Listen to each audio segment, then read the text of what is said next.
Bismillahirrahmanirrahim. Assalamualaikum warahmatullahi wabarakatuh. Sahabat pecinta channel Anak Rantau Official, apa kabar semuanya sahabat-sahabatku, saudara-saudaraku? Semoga selalu dalam lindungan Allah Subhanahu wa Ta'ala. Salam pemimpin yang adil, salam pemimpin yang amanah, salam pemimpin yang dapat memberi perubahan terhadap bangsa ini ke depan. Kita tetap terus update berita-berita mengenai politik yang sekarang ini. Kita akan update berita dorong Demokrat, dorong AHY jadi cawapresnya Anies. Ingat, Demokrat mengingatkan bahwa partainya partai papan atas. Ini nanti kita dapat beritanya dari kompas.com. Dorong AHY jadi cawapresnya Anies. Demokrat ingatkan partai kami papan atas. Jadi Demokrat ini mengingatkan nanti partai-partai luar koalisi tetap mendorong AHY jadi cawapresnya.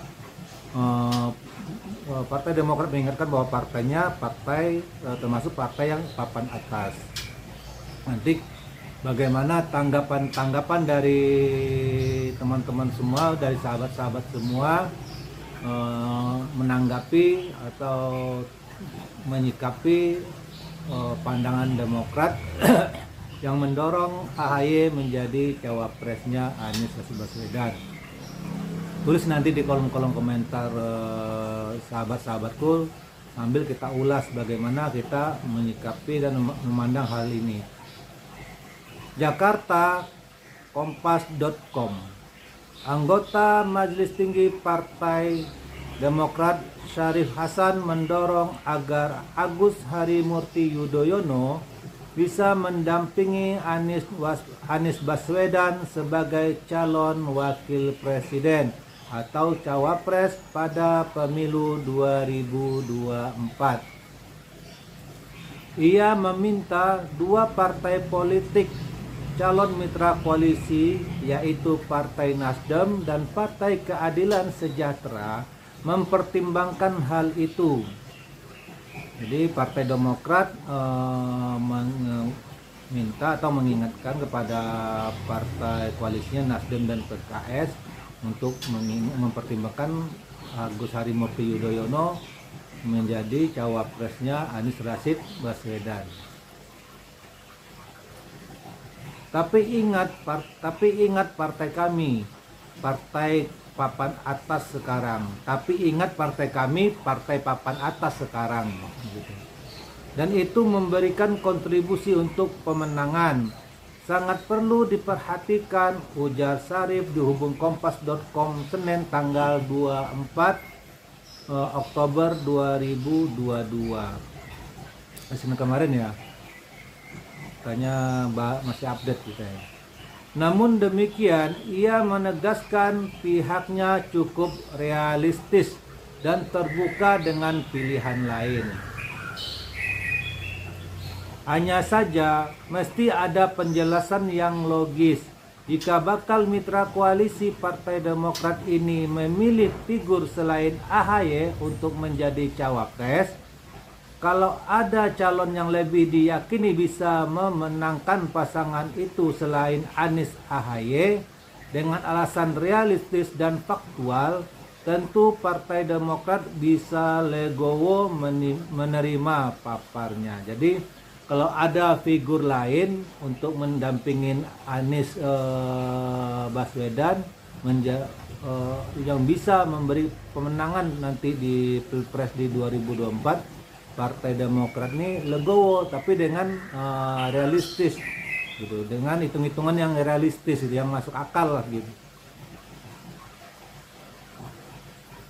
Menurutnya, salah satu pertimbangan yang harus dibahas oleh ketiga partai politik untuk memilih kandidat cawapres adalah tingkat elektabilitas. Jadi Partai Demokrat itu mengingatkan ketiga partai koalisi ini, yaitu Partai Nasdem dan Partai Demokrat dan PKS mengingatkan bahwa calon cawapres pun juga dilihat dari elektabilitasnya. Apakah elektabilitas cawapres tinggi di atas Anies misalnya atau di atas AHY, gitu sebut dia. Di sisi lain, Syarif tidak setuju jika bakal cawapresnya Anies merupakan tokoh yang bukan merupakan kader parpol. Nanti kita tanggapin. Ia menganggap sosok non-parpol tak memiliki basis massa dan mesin pemenangan yang mumpuni. Kalau memilih orang yang tidak punya partai, pendukungnya 0%. Kalau hanya kira-kira saja, ya tidak pasti, kan nggak mungkin menang imbuhnya. Adapun Anies telah dideklarasikan capres yang diusung oleh Partai Nasdem. Setelah deklarasi ini, Partai Demokrat, Partai PKS, dan Nasdem makin intens berkomunikasi untuk membangun koalisi, meski ketiganya belum mencapai kesepakatan. Jadi pandangan dari petinggi Partai Demokrat ini, mereka tidak setuju kalau cawapresnya non parpol. Terkadang juga masuk akal juga kan gitu, masuk akal juga, wajar Partai Demokrat, petinggi Partai Demokrat memandang hal itu. Kalau non parpol, basis masanya itu belum pasti hitung-hitungannya, tapi kalau parpol basis masanya itu sudah jelas hitung-hitungannya. Jadi petinggi-petinggi Demokrat ini memberikan pandangan, memberikan masukan, dan mendorong AHY menjadi cawapres Pak Anies. Dan di survei-survei sebelumnya itu juga AHY pun juga termasuk elektabilitasnya sebagai cawapres itu termasuk 5 besar gitu, masuk bagus, tinggi, survei termasuk tinggi juga elektabilitasnya AHY gitu. Kalau saya pribadi lebih cenderung bangsa ini dipimpin oleh generasi muda yang lebih fresh, yang lebih energik, yang tidak ada politik saling sandera. Jadi itu sahabat-sahabat pandangan kita. Jadi Partai Demokrat mau bahwa nanti cawapresnya dari Anies ya maunya dari parpol yang jelas basis masanya. Jadi jelas hitung-hitungannya yang akan mendongkrak perolehan suara dan memberikan kemenangan di pemilu 2024. Ketua DPP Partai Nasdem Willy Aditya menyampaikan ada beberapa hal yang dibahas dalam komunikasi antara tiga partai ini. Salah satunya penentuan kriteria kandidat cawapres. Sementara juru bicara PKS M. Khalid mengungkapkan pihaknya mengajukan mantan Gubernur Jawa Barat Ahmad Heriawan untuk menjadi pendamping Anies. Sedangkan Partai Demokrat terus berupaya agar Anies AHY bisa mengikuti kontestasi Pilpres 2024. Jadi, nah ini kalau kita lihat masing-masing dari partai koalisi ini, Partai Nasdem, Partai Demokrat ingin mendorong AHY jadi cawapresnya Anies. Sementara Partai PKS ingin mendorong cawapresnya Ahmad Heriawan. Jadi tinggal mereka hitung-hitungan aja gitu. Tinggal mereka hitung realistisnya seperti apa gitu.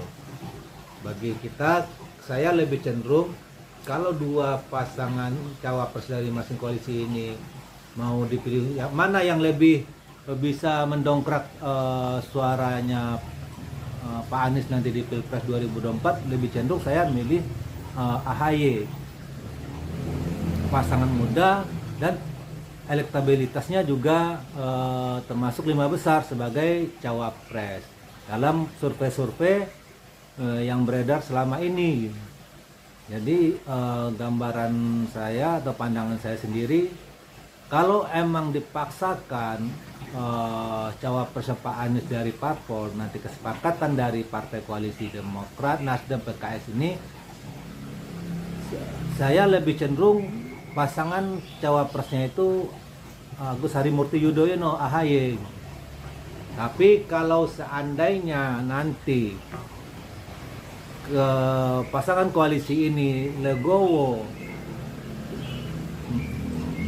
mau me-endorse cawapresnya dari luar, saya lebih cenderung cawapresnya Khofifah Indra Prawangsa, gubernurnya Jawa Timur.